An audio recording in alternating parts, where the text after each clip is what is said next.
Welcome back to Outdoor Exploration. I am asked many times how we can go out in the wilderness and harvest dinner, or live on only the wilderness. And many people who come to wild food tours with me and things, that's kind of their hope, that they can get out there and harvest dinner.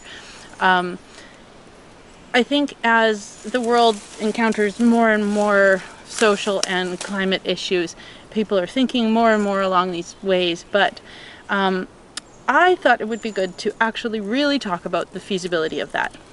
So here I am in the forest today, and the forest is actually kind of one of the worst places to find at least the green wild foods, but it's what we have the most of, and we don't want to have less of it because we very much need it. The forest is part of, well, some people call the Amazon rainforest the lungs of the earth, but of course all of the forests are in some way the lungs of the earth, as well as being the roots that hold the water in the earth and make it possible for everything else to live. So we wouldn't want less forest, but in the actual dense forest, which is just over there beyond this huge stump here, there's not much to eat around here. Ferns, if you were starving, you could eat the cambium of some trees like hemlock, but honestly it's a starvation food. You have to boil it a lot just in order to swallow and digest it. You'd kill the trees if you tried to harvest enough to eat that way. You can't eat these wonderful sword ferns, which are everywhere, not even the fiddleheads. They're pretty much like eating dry leaves. So what can we actually find I've come to the edge of the forest here because at least there's a little more. Well, we have berries. I'm here with 3 different types of ripe berries at the moment. This one is a huckleberry, which as usual is growing on a stump. And you can see the berries here are very sparse. And they're very tiny because it's late in the season. The birds have taken most of them. And there are still some bushes that you'll find around with more berries than this. We did just have huckleberry tarts the other day, so totally possible to pick huckleberries, but not for every meal.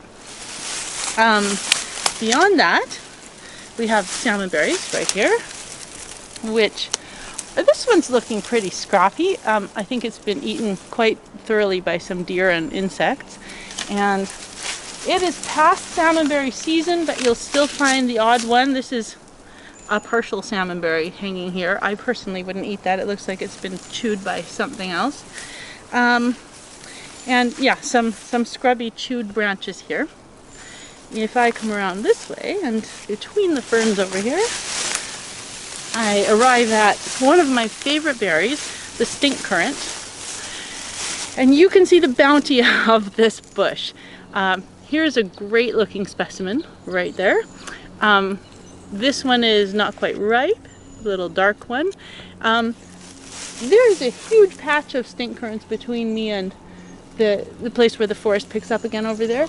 I would say there were probably about 100 ripe currants that I could pick in this area, and I could get a small jar of jam out of these. You can eat them raw. Personally, I don't love it because, oh, there's a little insect on here. They're pretty sour, but I mean, they're not bad. It's not like eating a Oregon grape or something, which are also getting ready right now. My point though is to show you about the quantity. You are in competition with the birds and the deer for everything here, and that's just berries. If you look up to your left up there, we have a maple tree, which is semi-covered with licorice fern. Licorice fern is great for tea. It's also medicinal, and I mean, it's certainly a food or medicine that you can harvest and that is beneficial and wonderful, but it's not creating your meal. In order to get the bulk of the meal that you need in this area, we would hunt. You could find things like root vegetables, especially in the spring and fall, like burdock root actually would provide you some bulk. There are some sorts of foods that mimic potatoes in some sort of tubers that you can eat. But mostly hunting. Hunting would provide the bulk of what you could find in the wilderness that would actually fill your stomach. I'm just thinking about all the greens. Of course, I'm not mentioning the greens. During the springtime and even into now, there are plenty of wild greens that we can eat. I'm still picking them for my salads every day. But we're not herbivores. We can't subsist on leaves alone. So we need fruits, protein, all different types of vegetables, like root vegetables, and some vegetables like squash that we call vegetables but are really fruit. Just a variety of foods to give us the nutrients we need. So I just want to look at this area and really consider the space that we live in and what we would require to harvest a meal. We could go out and find between all those sort of variety of foods that grow in the forest and the fields and the stream banks and ocean side. Even without hunting, you could certainly harvest some sort of meal. But on this island, I live on Bowen Island, I've calculated we have approximately 40 people per square kilometer. Is that what I calculated? I think so. And that number, if you think about it, is far, far more than the number of deer who live on 1 square kilometer. And deer actually only eat greens and fruits and things like that. But I have no idea how many deer we actually have per square kilometer, but it's far less than 40. You know, I frequent this area of forest behind my house, and I think there are about 2 or 3 deer who live here, and it's about a square kilometer or so. So, I mean, there could even be 10. Maybe I'm not seeing many of them. It's far less than 40. And they find enough by eating, you know, the leaves and the berries and things like that. But 40 humans who are accustomed to eating a wider variety than deer, but also we've evolved over hundreds of years to eat a lot more food and a lot less nutrient-rich food than is available in the wild. You know, we like a big meal of potatoes, for example, or rice with a curry or something that is hearty and filling. That's not something you get by just plucking what you find. So we can go out in the woods and gather and bring these foods home and create things, or even create them over a fire. I've done this, but it becomes very difficult to find enough quantity to fill our current evolutionary nutritional needs. Therefore, we farm. And I mean, this is the reason we've developed to be this way, is because agriculture made us capable of overpopulating the earth. It's agriculture that is sustaining this lifestyle that we have, and what brought us from living in tiny little tribes to bigger tribes and tribes that were able to manage landscapes. So with that, I'm going to take you through this forest, and on the way back, hopefully we can look around and just see the breadth of the wilderness we're in here, and we'll just see what plants we find that are edible on the way back. Follow me.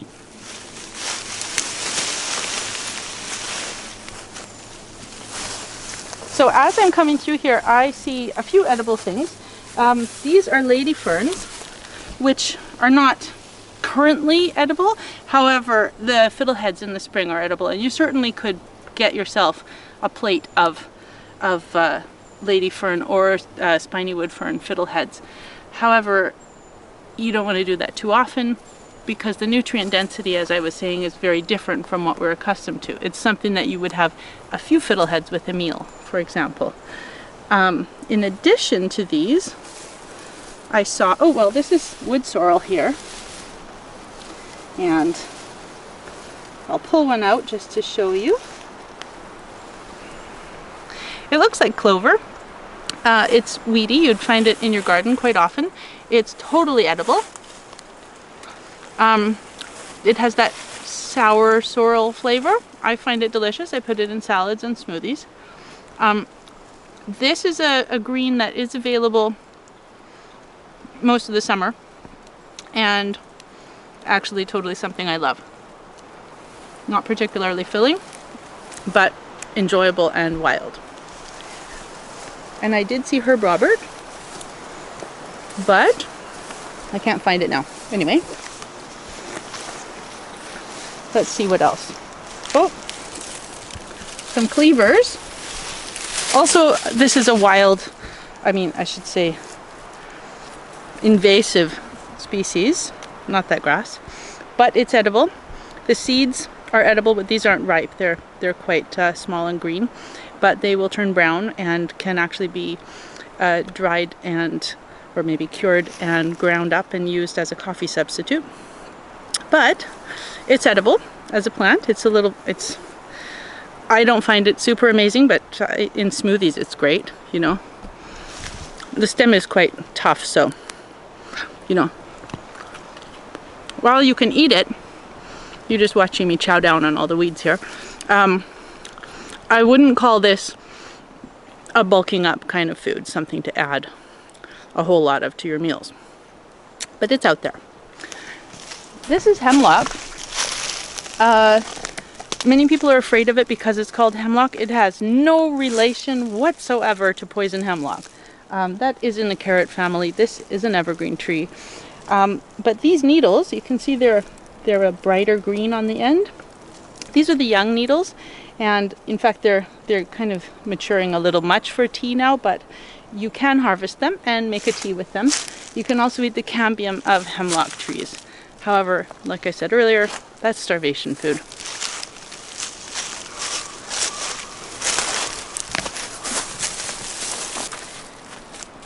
One thing to consider when we're thinking about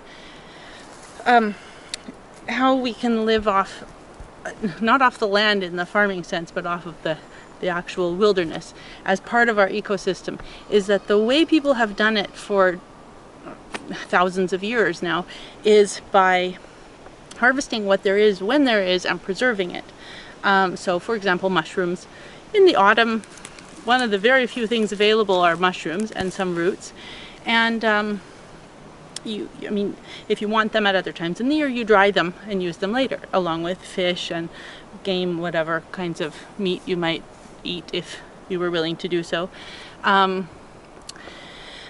In the spring, a lot of the vegetables we have now, we freeze them, but traditionally they could be dried or, you know, other things. And in the summer there are a lot of fruits and also greens and grains, many of which we also preserve. So it isn't really ever the case that you go trotting lovely into the forest and collect your basket of dinner and create the whole spread of dinner. What you do is you go out, you spend a few days harvesting whatever you can find from your, you know, square kilometer that you're sharing with 40 other people, if that's how we were doing it, and then you preserve them. And when it comes time to eat your dinner, you choose from the various things you have preserved and that are fresh at the moment. You know, obviously cultures all over the world are different. Some don't eat greens, some eat only fresh caught meat, some of them preserved by freezing, some by drying. There are so many different ways that this is done. And cultures all over the world also have developed different forms of agriculture. So it's to me, the best thing we can do is not to just go out and pillage the forest or fields or ocean, but to cut down on what we eat, both quantity-wise as well as nutrition, or not nutrition, but fat and kind of bulk-wise, so that what we're eating is a smaller amount of healthier foods, and that we slowly acclimatize our body to having less food, less bulk, because that means purchasing less, pillaging less from the environment, and also it makes it possible for us to hopefully grow and or wild harvest more of what we can for our own diet. For our family, that means farming. I say farming because we have about a quarter acre that we can use. We rent also from my parents, so we have a lot of leeway in what we can do there. But our quarter acre of farm is pretty minimal. We think it meets about maybe 10% of our needs, and it's a totally brand new experimental farm.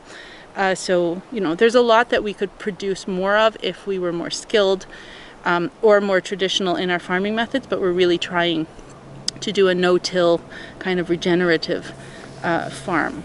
So let's go have a look at it, and I'll see how I can show you about that. So I'm up here in half of my garden, well, no, less than half, a quarter of my garden. This is the part that we've turned into a sort of a salad garden, I call it. And these are a couple of inspirational books, which is actually the same book in German and English. We inherited this one from my husband's parents and eventually bought ourselves the English language version, updated. I think my parents actually had the same book from the 70s, and it's fascinating. I mean, it talks about how much land you need to grow food for how many people, how to kind of lay the land out, how to do every single part of farming according to this method that you could need.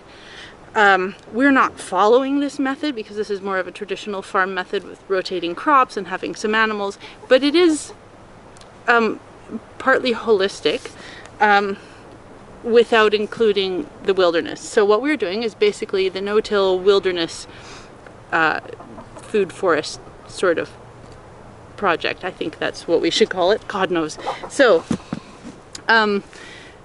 the way we're looking at this is that instead of trying to go out in the wilderness to collect all our food, we sometimes do. We have had plenty of berries this year that came from the wilderness, as well as lots of greens, and maybe I'm forgetting something else. Obviously last year we had mushrooms and things like that. But we also just allow the wild into our garden. So this is a prickly lettuce here. It's a weed, if you want to call it that. This is actually lettuce that I planted, but I allow it to go to seed. It's going to seed all around, as you can see.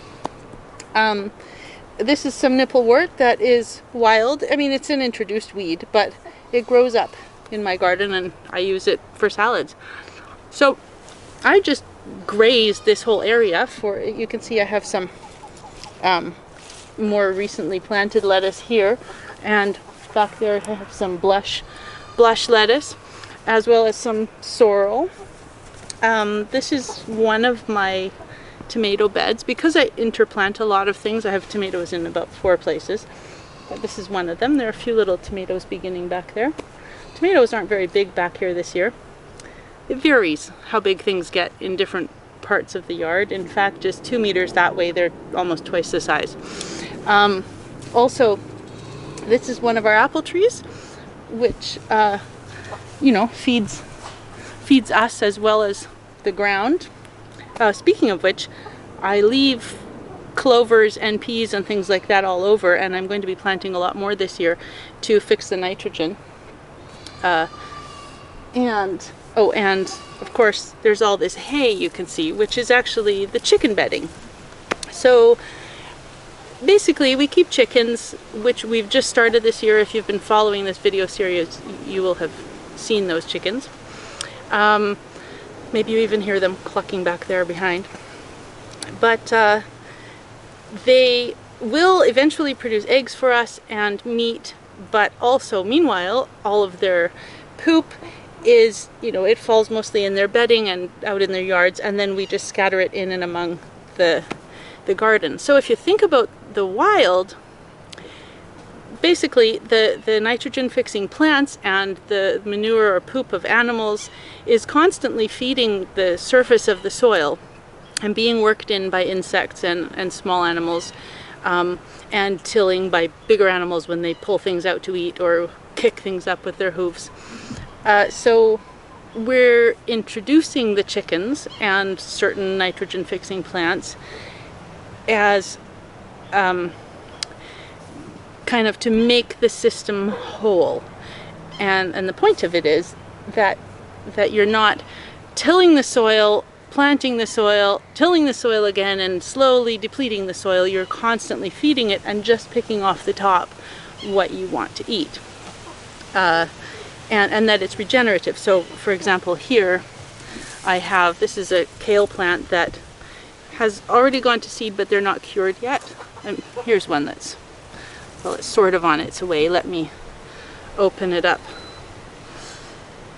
Oh, I'm going to lose these seeds before I can show them to you, but you see it has a little row of black seeds in it. And eventually I'll have plenty of those, and next year I'll scatter them in different places, as well as save to give some to other people. So, and this will be my lettuce seeds when they're ready. A lot of this lettuce actually was planted from last year's seeds from this garden, which means I'm not in control anymore of the species, really. Some things like that blush lettuce actually bloom at a completely different time, and so it manages to self-pollinate really with only its own species, and I keep the same blush lettuce going, but these, they cross-pollinate with each other, and that's okay. But basically, my opinion is that we don't have the ability to eat from the wild, but we can bring the knowledge of the wild into our own way of living here in our own space. Even if you have a little balcony garden, or you're part of a community garden, you certainly can bring in wild foods that complement or work with your system to feed it. I mean, even getting into things like fish. People have fish gardens where the nitrogen from the fish poop is fertilizing their garden, and the garden plants are feeding the fish. That's a natural system, and we can work those things into our spaces, even when our space is an apartment. I forgot to mention, but I have wild trailing brambles all over the side of the garden over there, and that's one of the things I add to my salads. Yeah, so instead of looking about how we can tromp out into the wild and collect our dinners, I think we have to think about how we slowly become part of the wild in our kind of agriculture informed way, but how we can do it more holistically. That's my thought for the day, and I hope it's useful. Happy gardening, happy exploring.